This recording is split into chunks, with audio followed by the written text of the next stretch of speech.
ঠিক আছে, রেডি? দর্শক সরাসরি যুক্ত হয়েছি লালমনিরহাটের সব থেকে বড় মাঠ সোহরাওয়ার্দী মাঠ থেকে।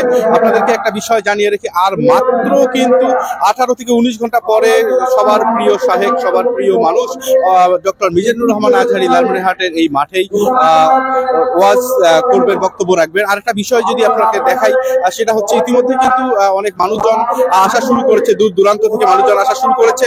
ইতিমধ্যে একটা ভিড় তৈরি হয়েছে এবং লালমনিরহাটের যে 5টি থানা রয়েছে, সেই 5টি থানা থেকে মানুষজন এখানে চলে এসেছে অনেক দূর থেকে, অর্থাৎ বাংলাদেশের সকল প্রান্ত থেকে মানুষ কিন্তু এখানে ওয়াজ শোনার জন্য আসছে। আর একটা বিষয় হচ্ছে এই যে অনেকেই এখানে জায়গা আগে থেকেই কিন্তু দখল করে নিয়েছে।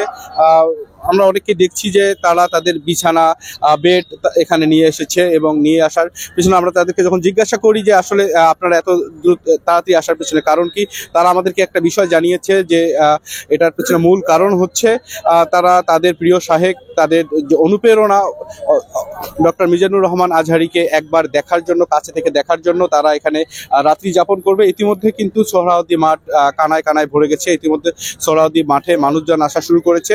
আর আমরা আয়োজক কমিটির সঙ্গে কথা বলেছি, আর আয়োজক কমিটি আমাদেরকে যেটা জানিয়েছে যে এখানে স্বাস্থ্য সেবা জন্য ক্যাম্প করা হয়েছে, তথ্য সেবার জন্য ক্যাম্প করা হয়েছে, ফায়ার সার্ভিস রয়েছে, অ্যাম্বুলেন্স রয়েছে। এছাড়া কিন্তু এখানে সকল সুযোগ সুবিধা রেখেছে মহিলাদের জন্য। লালমনিরহাট জেলা স্টেডিয়ামে প্যান্ডেল করা হয়েছে। এছাড়াও লালমনিরহাটের আরও 2টি মাঠ কিন্তু প্রস্তুত রয়েছে। একটি হচ্ছে লালমনিরহাটের কালেক্টরেট মাঠ, আর অন্যটি হচ্ছে রেলওয়ে চিলড্রেন পার্ক স্কুল মাঠ। আর এই যে 3টি মাঠ এবং একটি জেলা স্টেডিয়াম সহ লালমনিরহাটের রাস্তা, অলিতে গলিতে মানুষজন কিন্তু টোটালি ইতিমধ্যে আসা শুরু করেছে। আর আমরা আয়োজক কমিটির সঙ্গে কথা বলেছি। আয়োজক কমিটি আমাদেরকে যেটা জানিয়েছে যে এই সম্পূর্ণ মাহফিলটি একটা নিরাপত্তা বলয়ে বেষ্টিত থাকবে এবং এই মাহফিলে 3000-এরও অধিক স্বেচ্ছাসেবী কাজ করবে এবং এছাড়া পাশাপাশি পুলিশ রয়েছে, আনসার রয়েছে, বিজিবি রয়েছে, তারাও কিন্তু নিরাপত্তা রক্ষায় কাজ করবে। সর্বোপরি মিজানুর রহমান আজহারীর কঠোর নিরাপত্তার ব্যবস্থা রাখা হয়েছে।